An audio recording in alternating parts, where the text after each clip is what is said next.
Hola a todos, bienvenidos a una nueva edición de Comex Plus, el primer y único programa que habla sobre la realidad del comercio exterior, pero siempre con una mirada puesta en la economía argentina. Y antes de meternos en el programa, vamos a recordarles que pueden seguirnos en todas las redes sociales como @globalplayok y también pueden ver el contenido en el sitio web www.globalplay.ar.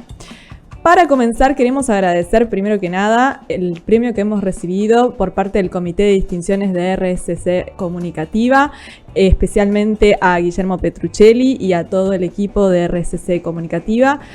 Desde acá, desde el equipo de Comex Plus, estamos muy agradecidos por el premio que recibimos, por el esfuerzo y el compromiso que le ponemos todas las semanas para que Comex Plus salga como sale al aire. Y ahora sí vamos a la realidad de la semana en lo que tiene que ver al comercio internacional. Y ayer el INDEC dio a conocer los datos del intercambio comercial y vamos a ver en pantalla qué pasó en noviembre. Como vemos, nuevamente tuvimos un crecimiento en las exportaciones en términos interanuales y lamentablemente las importaciones volvieron a caer, pero mantenemos el superávit comercial. Y ahora vamos a ver en detalle qué pasó con las exportaciones. Eso lo vemos en pantalla en la siguiente placa. En noviembre las exportaciones aumentaron casi un 32% cuando se compara, obviamente, contra el mismo mes del año anterior. Esto es un incremento que lleva a que el total en el año se ubique arriba de los 72.000 millones de dólares. ¿Y qué pasó con las importaciones? Porque el mes pasado, en octubre, habíamos cortado una racha negativa de 20 meses consecutivos de caída en las importaciones y, sin embargo, volvimos a el mismo escenario. ¿Qué pasó con las importaciones? Si tuvimos una caída del 4,3%. En términos desestacionalizados, ahí sí vemos que la disminución es un poquito menor, 3,4%, y la tendencia ciclo muestra un crecimiento del 3%. Tengamos en cuenta que en lo que va del año las importaciones superan los 55 mil millones de dólares. Y ahora vamos al dato más importante, que es el saldo comercial, ¿sí? Porque lo que marcamos fue que vamos por 12 meses consecutivos de saldo comercial. La balanza comercial registró un saldo en este mes de noviembre de 1.234 millones de dólares y en lo que va del año supera los 17.000 millones de dólares. La expectativa es que cerremos el año con un muy buen resultado de la balanza comercial y se suma también a los datos positivos del superávit financiero y fiscal que anunció el gobierno. Ahora vamos ya a una noticia que fue del día y que tiene que ver con la publicación en el boletín oficial de la resolución 5.617 por parte del ARCA, ex-AFIP, que tiene que ver con la despedida, sí, del impuesto país y este nuevo régimen de percepciones para lo que es el famoso dólar tarjeta, pero que ahora va a tener también un impacto en las importaciones. Y por eso vamos a ver en pantalla qué es lo que dice la norma que se publicó hoy en el boletín oficial. Fíjense en que se va a aplicar una percepción de impuesto a las ganancias y bienes personales al pago de obligaciones de importación de determinadas mercaderías. ¿Esto qué significa? Que para determinados productos, que en su mayoría podríamos agruparlos como suntuarios, al momento de ingresar al mercado para pagar las obligaciones, los importadores van a sufrir una percepción del impuesto a las ganancias o bienes personales. ¿Por qué hago esta aclaración? Porque en general la mayoría va a ser impuesto a las ganancias, pero en caso de que no correspondiera, se aplica hacia bienes personales. Importante, ¿sí? ¿Qué pasa? Porque cambió todo el régimen y acá hay algo interesante para tener en cuenta. Esto se aplica como una percepción, un pago realizado para el impuesto. Tengan presente los importadores que al finalizar el año fiscal, cuando hagan su declaración jurada, si les queda un saldo a favor, este se va a poder utilizar para pago de otras obligaciones impositivas. No se va a poder pedir la devolución de ese saldo, ¿sí? Y ahora nos vamos a los entrevistados que tenemos hoy con nosotros en el estudio. Tenemos con nosotros a Marcelo Scaglione, emprendedor, empresario, especialista en política internacional y en integración regional. Además, es director del Centro Internacional para la Convergencia de América Latina y el Caribe con la OCDE. Fue subsecretario de Estado entre 2016 y 2019 y encabeza el proceso de ingreso de la Argentina a la OCDE. Bienvenido, Marcelo, ¿cómo estás? Muchas gracias y felicitaciones por el premio. Bueno, muchas gracias. Y también tenemos con nosotros a Ignacio Olivera Dol, periodista económico de Bloomberg. Exactamente. ¿Cómo estás? Bien. Todo bien. Gracias a los dos por estar acá. Vamos a tratar de analizar un poco el contexto internacional desde lo político-económico. Así que arranco con vos, Ignacio. ¿Qué podemos esperar en 2025 para la economía y en particular pensando un poco en cómo va a impactar en el comercio exterior?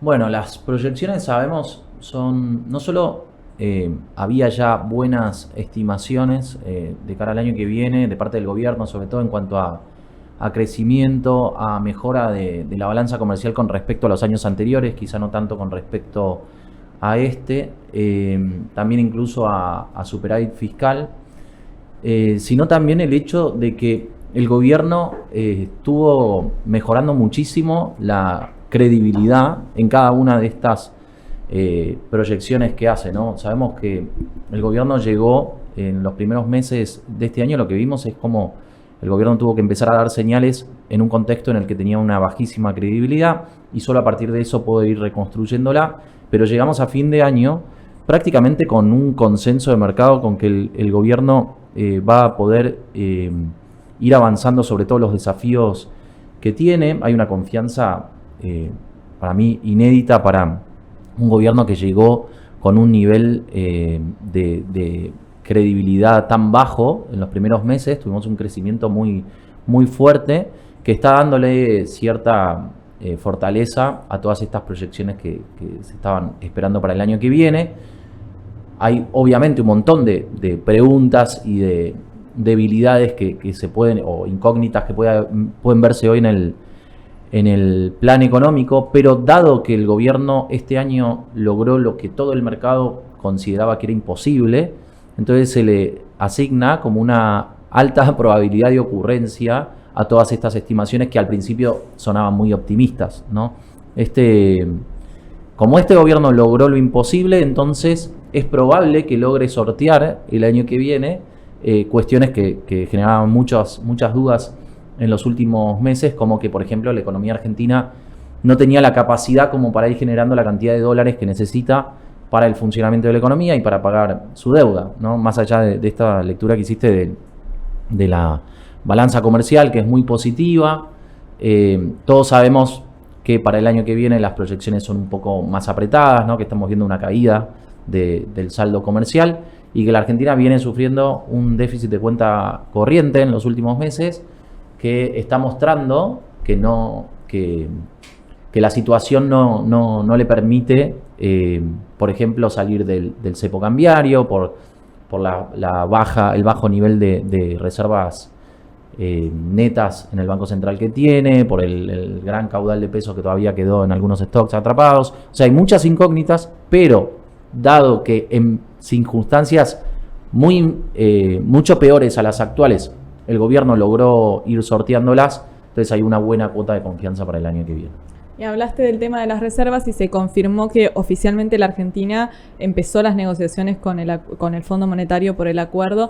¿Cómo están hoy las reservas netas internacionales? Vemos la posibilidad porque aparte el presidente dijo y volvió a confirmar que va a salir del cepo en 2025. Entonces, ¿cómo están hoy y cuánto necesitaría realmente la Argentina para poder hacer esa salida? Bueno, el 2025 es muy largo, ¿no? Porque hay muchas cosas que tienen que pasar. Por lo pronto las elecciones, que en Argentina ya de por sí suelen generar cierta incertidumbre en el mercado, con lo cual que ya en el 2025 abre un interrogante muy rápido. No sé si va a ser el primer trimestre, el segundo o después de las elecciones. El tema es la cantidad de reservas negativas. Bueno, hoy está más cerca depende de la cuenta que sea, hay varias estimaciones, pero más cercano a lo que suele contabilizar el Fondo Monetario Internacional, está más cerca de los 4.000 millones de dólares negativo, con lo cual al gobierno no le alcanza todavía como para generar la confianza suficiente como para salir del cepo cambiario en un contexto en el que debiera administrar un tipo de cambio, ¿no? Si soltar el tipo de cambio y lo dejara libremente encontrar su equilibrio, no se necesitarían reservas, pero el gobierno, como quiere mantener una flotación más administrada y más controlada para evitar que esto tenga un impacto sobre la inflación, entonces va a necesitar algún stock de dólares como para poder mostrar poder de fuego en el mercado, y en eso está muy presente en la visión de los inversores el programa con el Fondo Monetario, porque incluso, más allá de si la Argentina renegocia y es exitoso en la renegociación, lo más importante que va a estar mirando el mercado es el dinero fresco, ¿no? Que haya, los dólares que pueda llegar a tener, e incluso en el corto plazo. Y entonces ahí vamos a ver cuánto es positivo o negativo para el mercado. Se supone que 3.000, 5.000 millones de dólares no moverían la aguja, que el mercado estaría más optimista si la cifra cerrara por encima de los 5.000 y se acercara a los 10.000 millones de dólares, ¿no? Y todavía falta muchísimo. Perdón porque es muy larga mi respuesta, pero hay que ver si el FMI autoriza un desembolso en un contexto en el que, como estábamos hablando, hay millones de preguntas sobre la necesidad de dólares, si la Argentina va a tener capacidad como para generar los dólares, si va a darlos con cierta condicionalidad, si va a tener en cuenta cuestiones políticas, geopolíticas, como para desembolsar esto, si va a tener en cuenta también que en condiciones de menor compromiso de parte del gobierno hizo muchísimas concesiones, ¿no? Como en el gobierno anterior. O sea, sería como también bastante curioso que el Fondo Monetario le exigiera tanto al gobierno de Milei después de haber hecho tanto. También habría que preguntarse si, dado que el gobierno hace tanto, si el FMI incluso no tiene mucho margen de acción desde ese lado para negociar, así que hay muchas preguntas. O sea, pero bueno, lo más importante es el dinero fresco, ¿no? O sea, cuántos dólares puede llegar a acercar el fondo. Puede ser un driver muy negativo si no tenemos dinero fresco, que estaría más cerca de febrero. Puede ser un driver muy positivo si es mayor a los 5.000 millones de dólares. Marcelo, me voy con vos. Llegó Trump a los Estados Unidos y está llegando y se habla de un tratado de libre comercio. Es más, hoy aparentemente se volvió a confirmar de que Trump va a encabezar las negociaciones.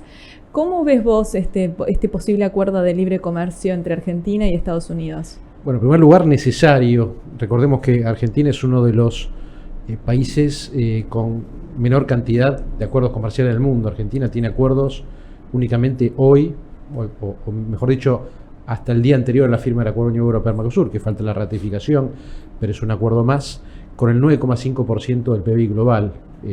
No hace falta compararse ni con los países de América del Norte, ni con Europa. Chile, nuestro vecino, tiene acuerdos con el 90%. La noticia del Acuerdo Unión Europea-Mercosur, que llega casi después de 25 años de negociaciones, es muy importante porque eso nos permitiría alcanzar a llegar hasta casi el 35% del PIB global, crear la zona de libre comercio más grande del mundo con 800 millones de consumidores. Argentina ya tiene la presidencia pro tempore en el Mercosur y uno de los objetivos es un tratado de libre comercio con los Estados Unidos. Ahora bien, acá hay diferentes opciones. O los países miembros del Mercosur, en forma unánime, están de acuerdo para hacerlo, y eso se puede avanzar. Si no hay unanimidad, tenemos un problema porque justamente la forma en la cual se decide la gobernanza en el Mercosur es que para poder firmar un tratado de libre comercio tienen que estar todos de acuerdo. Uruguay también en su momento, durante la presidencia pro tempore, propuso lo mismo con China.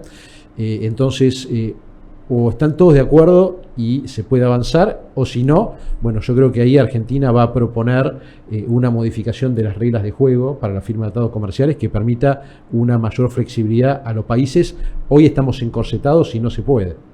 Bueno, o sea, en bloque o por separado, pero Argentina necesita sí o sí avanzar con estos acuerdos, y me sacaste la pregunta de la boca porque te iba a decir qué impacto tenía el ingreso, la firma, la ratificación que está pendiente, pero la firma del acuerdo Mercosur-Unión Europea, me la sacaste de la boca. Realmente es crear la zona de libre comercio más importante del mundo. Así es, 800 millones de consumidores, 500 en 27 países de la Unión Europea, 300, casi 300 en los países del Mercosur, dos bloques que son complementarios, y aparte una firma que va más allá de la cuestión comercial, porque nos obliga como bloque a converger con un montón de buenas prácticas de la Unión Europea.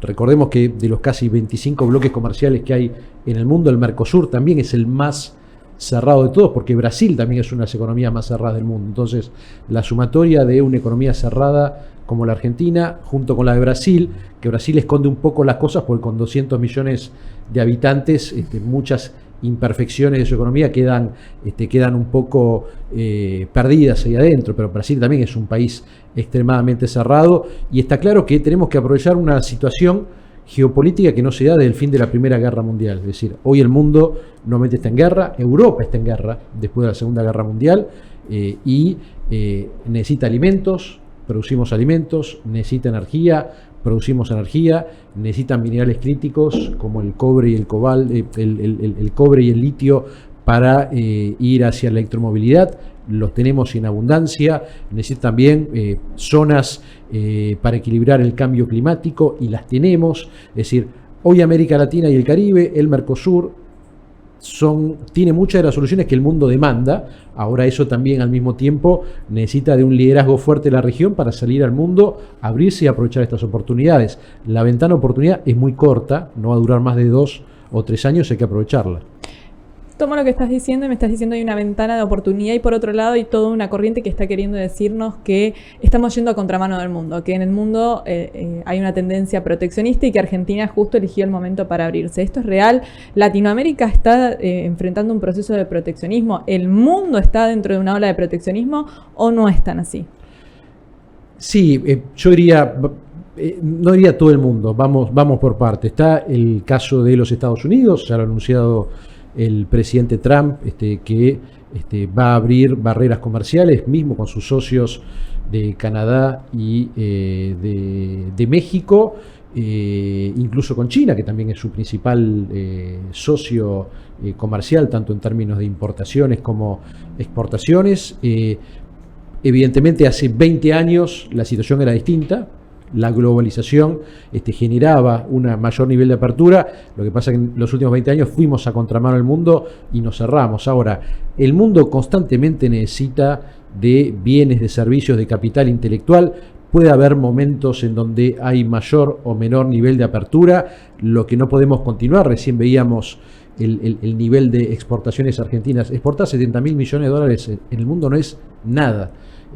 Apenas hemos logrado hace algunos años tocar los 90.000, nunca hemos superado los 100.000 millones de dólares cuando tenemos la capacidad, haciendo bien las cosas, ¿no? Con los motores de crecimiento, con la energía, con la minería, con la producción de alimentos, con la economía del conocimiento, con el turismo. En 2 periodos presidenciales, en 8 años, podríamos duplicar nuestro nivel de exportaciones y eso cambiaría la fisonomía. Recién Ignacio hablaba justamente de los dólares frescos. Bueno, podemos hacerlo, pero en el mismo tiempo tenemos que hacer un montón de deberes, ¿sí? Hay que llevar adelante el proceso de acceso a la OCDE, en donde ya se ha formalizado el proceso y hay que comenzarlo. Es un proceso de convergencia que nos va a obligar a hacer un montón de cosas que no hemos hecho.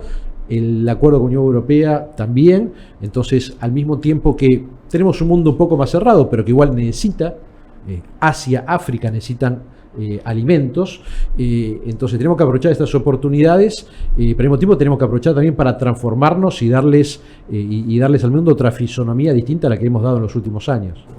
Ahora, iba a decir, ahora vuelvo con vos para hablar de lo del ingreso a la OCDE, pero decime. No, es que tengo preguntas, no sé si vos puedes.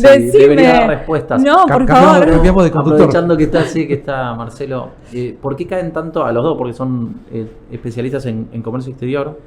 ¿Por qué caen las importaciones en un momento en el que hay una apertura? Debería haber algo de recuperación económica, sí puede ser una señal de la caída de la actividad de esta parte del año, o cuál es el motivo por el que se está notando una caída en las importaciones y el superávit comercial está más holgado de lo que se esperaba también, ¿no? Esa es una pregunta, no sé si la tienen. ¿Querés responder vos? Me la hago porque... Mira, habría que verlo sector por sector, porque sí. Hay sectores, te doy un caso muy concreto, el sector del acero.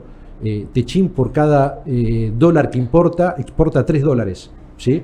Entonces, evidentemente, en un contexto de recuperación económica, donde vos necesitas el acero para la producción y también necesitan otros países del mundo, esto es así. Pero tenemos que tener en cuenta que hemos atravesado una recesión muy fuerte este año y el efecto cepo también tiene su parte de la explicación, ¿no? Porque evidentemente no se importaba, pues tampoco sabía cómo se podían pagar las importaciones. Yo creo que ahora, a partir de este escenario de salida del cepo, el mercado va a tender a normalizarse y vamos a tener unos números un poco más aproximados y ahí podremos decir si efectivamente estamos haciendo bien las cosas o no. Este año 2024 todavía es un año medio experimental. Ok, perfecto, perdón, te rompí. No, al contrario. Y ahora yo te voy a preguntar a vos, ¿qué pasa con el tipo de cambio? Porque hablamos de que se va el impuesto a país y ¿qué está pasando? Porque vimos primero una baja, ahora sube, vamos a la unificación. ¿Qué es lo que está viendo el mercado? Está claro, bueno, hacia la unificación, quizá ahora justamente tenemos más argumentos para pensar que no.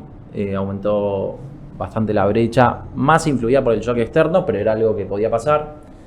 También por alguna demanda estacional, quizá en diciembre se suele ver una reversión de esa alta demanda de pesos que tenés en la primera parte del mes, donde todos necesitan pesos, pero después, claro, ya con pesos en la mano, hay muchos que deciden o tener dólares para irse de vacaciones o dólares para atesoramiento. Y después de enero y febrero deberían ser también meses en los que el tipo de cambio paralelo pueda verse presionado si no se hacen las cosas desde lo monetario como para contenerlas. Está clarísimo para el mercado en este momento que el tipo de cambio está por debajo de su nivel de equilibrio, que incluso el tipo de cambio paralelo está siendo afectado por flujos de corto plazo que no necesariamente tiene que ver con los fundamentos de Argentina, porque de hecho todo va a lo mismo, pero la Argentina en este momento queda claro que no está generando, por lo menos ahora, en este tiempo y posiblemente durante el primer semestre del año que viene, que no va a generar la cantidad de dólares necesario, con lo cual hay un nivel como para lo que necesita, digamos, para su funcionamiento de la economía y para el pago de deuda, con lo cual hay un tipo de cambio que está más alto para equilibrar esa balanza. Y entonces lo que estamos viendo ahora quizá es tipos de cambio paralelos que estuvieron más influidos por flujos que tienen que ver con algo muy poco de la intervención del Banco Central en el mercado de capitales, a veces vendiendo reservas, mucho del blanqueo de capitales, una oferta excepcional de dólares que el gobierno logró que empezaran a circular en la economía de manera quizá no tan virtuosa, solamente por una cuestión financiera.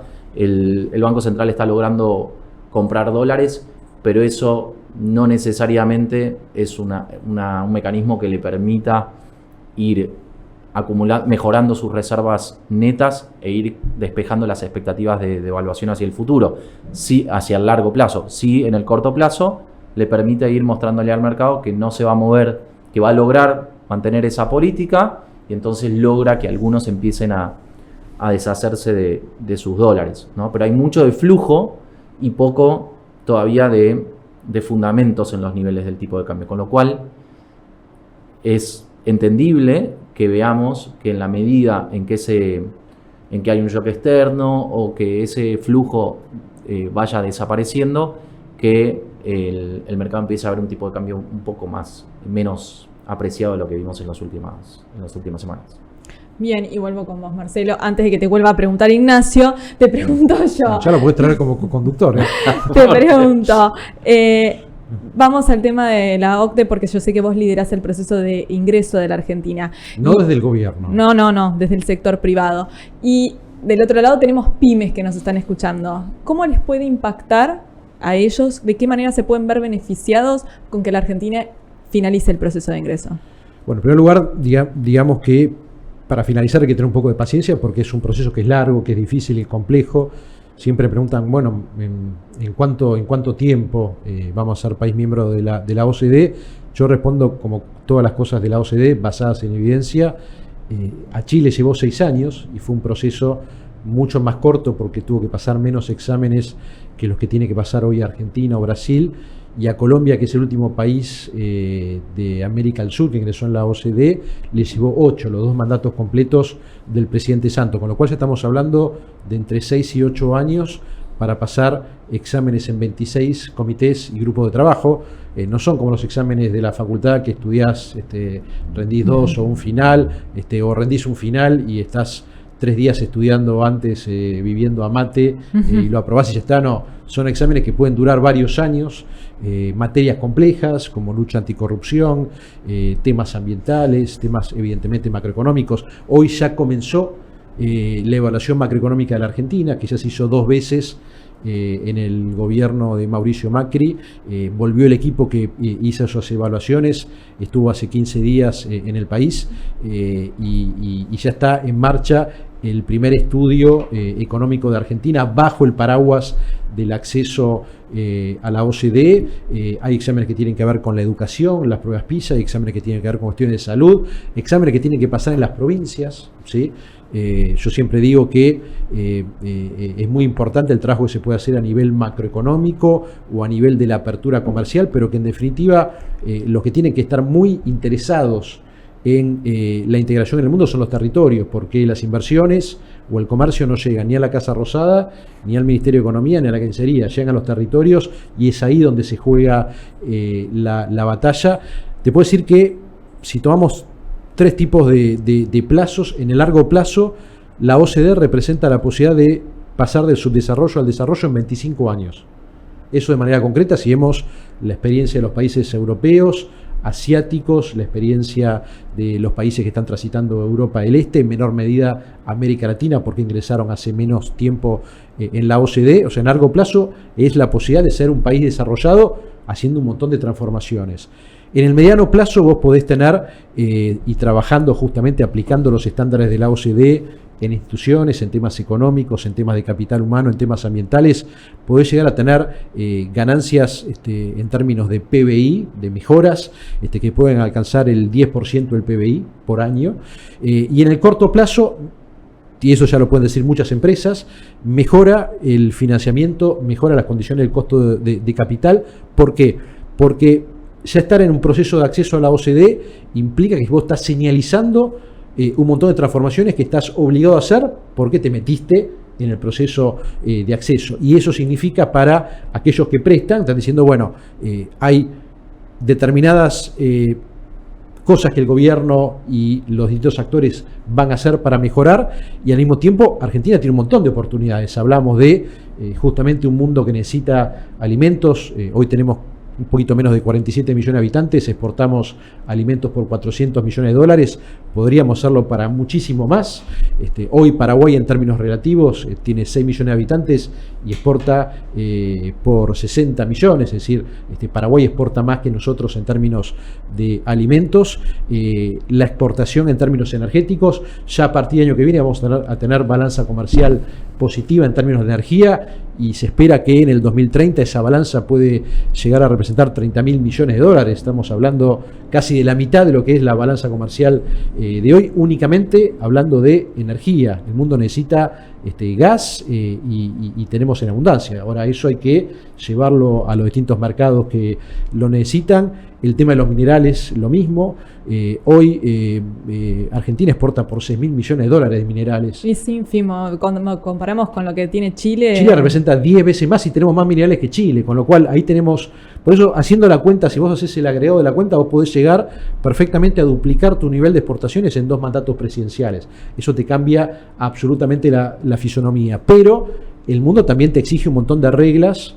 Si uno analiza el veraz de Argentina de los últimos 100 años, no de los últimos 10, 100 años. No tenemos un buen veraz. Tuvimos más de 90 años de déficit en 100 años. Eso significa que vos estás gastando más de lo que te entra. Eso implica que alguien te está prestando la plata, y no solamente te la prestan, sino que vos no la devolvés. Porque esos 100 años tuvimos 9 defaults, de los cuales 5 en los 40 años de democracia. Entonces, el veraz de 100 años de Argentina nos condena. Necesitamos confianza, y esa confianza solamente la podemos tener si la importamos. La OCDE es una importación de confianza, justamente porque nadie nos puede creer únicamente por cambio un presidente, porque está famoso, bueno, vamos a ver cómo sigue la cosa. Entonces, el acceso a la OCDE es un gran importador de confianza en instituciones, y cuando hablamos de esto, en términos de financiamiento, en términos de mejora en el Producto Bruto, eso significa generación de riquezas, tanto para las grandes empresas como las pymes que forman parte de la cadena de valor.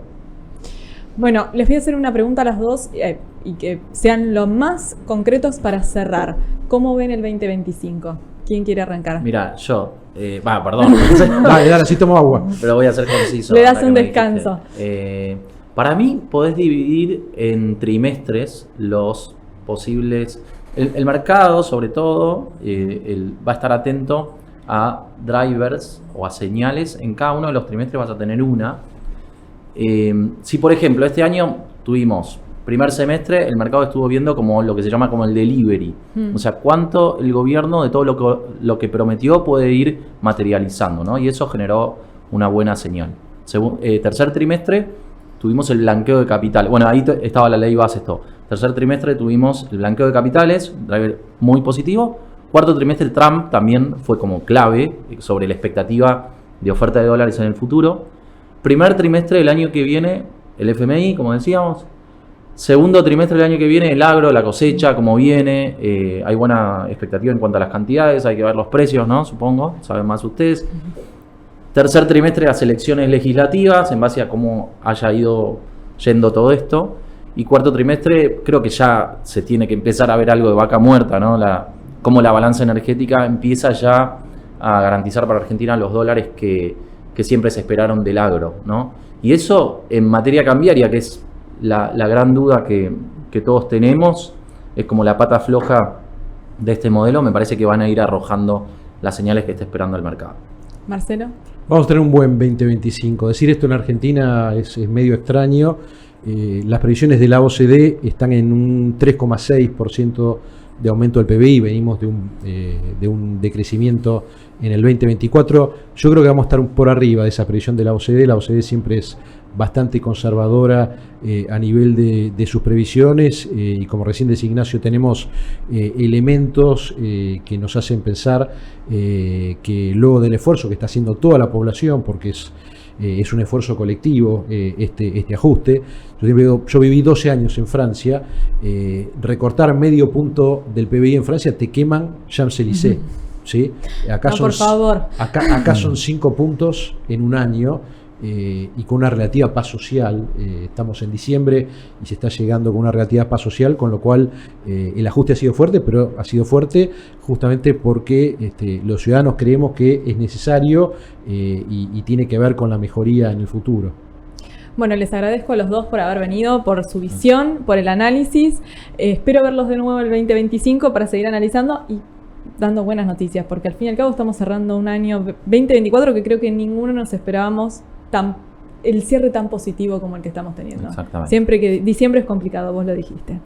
Para cerrar el programa nos vamos con el tip, y el tip viene de la mano de la modificación que hizo la comunicación de la semana pasada del Banco Central, como la vamos a ver en pantalla. Mediante la comunicación 8153, lo que establece el Banco Central es que a partir del 1 de enero del 2025, aquellos que exporten servicios profesionales, personas físicas, van a tener la posibilidad de ingresar hasta $36.000 por año calendario, por todo concepto, sin tener que liquidar estas divisas. No por cualquier servicio, sino que vamos a ver en pantalla cuáles son los servicios que quedaron comprendidos. Son servicios profesionales. Recuerden que hay que cumplir una serie de requisitos y que todavía esto no está vigente, sino que comenzará a regir a partir del 1 de enero del 2025. Bueno, llegamos al final de Comex Plus y hemos llegado al final de la última edición del programa. La verdad que fue un placer haber compartido durante todo el 2024 con ustedes. Antes que nada, quiero agradecerle a la gente que está detrás y que hace posible que Comex Plus salga como sale todos los días. A Juana, que es la mejor productora que podemos tener. Gracias, Juanita, por este año increíble. Elías, que sin él el programa no saldría al aire, no se vería tan impecable como se ve. A Pablo, que es la cabeza detrás de todo esto, que allá por finales del 2023 me dijo que tenía una idea loca de hacer un programa de comercio exterior y durante el verano del 2024 la craneamos y acá estamos. Así que gracias por el apoyo. Obviamente gracias al apoyo de la familia, porque no es posible hacer un programa de este tipo si atrás uno no tiene apoyo. Así que, y gracias a ustedes. Gracias a ustedes por confiar en el comercio exterior, por sumarse a este proyecto, a los que se sumaron desde el principio, a los que se fueron sumando a medida que fueron transcurriendo los meses, a los que llegan recién ahora, bienvenidos. Espero volver a verlos en el 2025. Les deseo muchísimas felicidades y hasta pronto.